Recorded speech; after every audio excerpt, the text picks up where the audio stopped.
तो आज का हमारा सवाल है, निम्नलिखित संख्याओं का एचसीएफ ज्ञात करने के लिए यूक्लिड विभाजन एल्गोरिथ्म का प्रयोग कीजिए। और यहाँ पर संख्या है 34 और 102। तो आइए इस सवाल को हल करते हैं। तो हमें क्या बोला है कि निम्नलिखित संख्याओं का एचसीएफ ज्ञात करने के लिए यूक्लिड विभाजन एल्गोरिथ्म का प्रयोग कीजिए। तो यूक्लिड विभाजन एल्गोरिथ्म हमारे पास क्या होती है, इसके अकॉर्डिंग हमारे पास जब दो संख्याओं को एक संख्या का दूसरी संख्या में भाग दिया जाता है तो जो भाज्य होता है वो किसके बराबर होता है, भाजक गुणा भागफल प्लस शेषफल।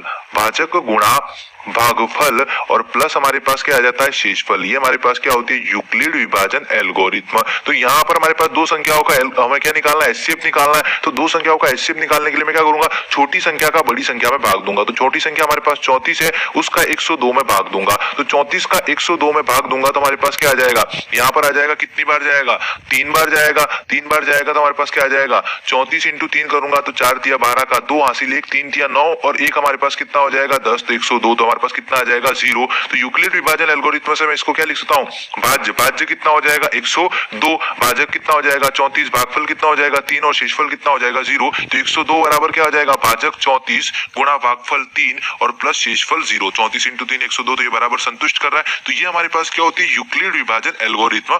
और यूक्लिड विभाजन एल्गोरिथ्म से हमारे पास जो एचसीएफ का मान होता है वो किसके बराबर होता है, वह न्यूनतम भाजक, वह न्यूनतम भाजक जिसके लिए शेषफल का मान 0 हो जाए उसको हम क्या बोलते हैं, एचसीएफ। तो यहाँ पर किस भाजक के लिए शेषफल का मान 0 हो रहा है, 34 के लिए। तो एचसीएफ का मान कितना आ जाएगा, 34। अगर हमारे पास यहाँ पर शेषफल 0 नहीं होता तो जैसे हमारे पास मान लो शेषफल आ जाता 2, तो हम क्या करते, 2 में वापस 2 में किसका, 34 में किसका भाग देते, जो हमारे पास पहले भाजक था वो तो भाज्य बन जाएगा और जो शेषफल है वो किसके बराबर आ जाएगा, भाजक के बराबर। और फिर हमारे पास नया हमारे पास क्या आ जाएगा, भागफल और शेषफल। और हम निकालेंगे कि किस भाजक के लिए शेषफल का मान 0 आ रहा है। तो यहाँ पर हमारे पास 34 के लिए शेषफल का मान कितना आ रहा है, 0। तो एचसीएफ का मान कितना आ जाएगा, 34। धन्यवाद।